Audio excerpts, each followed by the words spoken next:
2025 సంవత్సరంలో జులై మాసంలో వివాహానికి శుభముహూర్తాలు ఎన్ని ఉన్నాయో ఇప్పుడు మనం వివరంగా తెలుసుకుందాం. జులై 1 నుండి జులై 24 వరకు ఆషాఢ మాసమండి. ఈ ఆషాఢ మాసంలో ఎలాంటి శుభముహూర్తాలైతే లేవండి.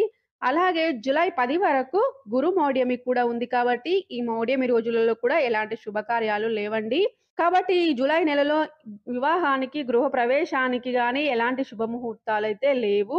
అలాగే పెళ్లి చూపులకి, కొత్త ఇంట్లోకి అడుగుపెట్టడానికి, శంకుస్థాపనకి మంచి రోజులైతే లేవండి. ఈ జులై 25 నుండి శ్రావణ మాసము ప్రారంభమవుతుంది కాబట్టి, ఈ శ్రావణ మాసంలో మనకు వివాహానికి, గృహప్రవేశానికి శుభముహూర్తాలైతే ఉన్నాయండి. జులై 26 శనివారము విద్యా తిథి అశ్లేష నక్షత్రం అండి. ఈ రోజున వివాహానికైతే శుభముహూర్తం ఉందండి. అలాగే జులై 29 మంగళవారము పంచమి తిథి ఉత్తర నక్షత్రం అండి. ఈ రోజు కూడా వివాహానికి శుభముహూర్తం ఉందండి. తర్వాత జులై 30 బుధవారము షష్ఠి తిథి హస్త నక్షత్రం అండి. ఈ రోజు కూడా వివాహానికి శుభముహూర్తం ఉందండి.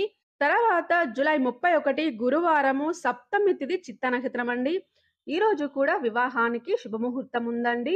మొత్తం జులై మాసంలో మనకి 4 రోజులలో మాత్రమే వివాహానికి శుభముహూర్తాలు ఉన్నాయండి. అది కూడా శ్రావణ మాసం జులై 25 తర్వాతనే. ఈ రోజులలో మీ జన్మ లేదా నామ నక్షత్రాన్ని చూసుకొని, తారాబలాన్ని చూసుకొని, మీకు వివాహ బలం మంచిగా ఉన్న తేదీనే ఎంచుకోండి. ఫ్రెండ్స్, ఈ 2025 సంవత్సరంలో జులై మాసంలో వివాహానికి శుభముహూర్తాలు ఎన్ని ఉన్నాయో తెలుసుకున్నారు కదా! ఫ్రెండ్స్, మీకు ఈ వీడియో నచ్చినట్లయితే లైక్ చేయండి. మన ఛానల్‌ని సబ్స్క్రైబ్ చేయండి. Thank you for watching.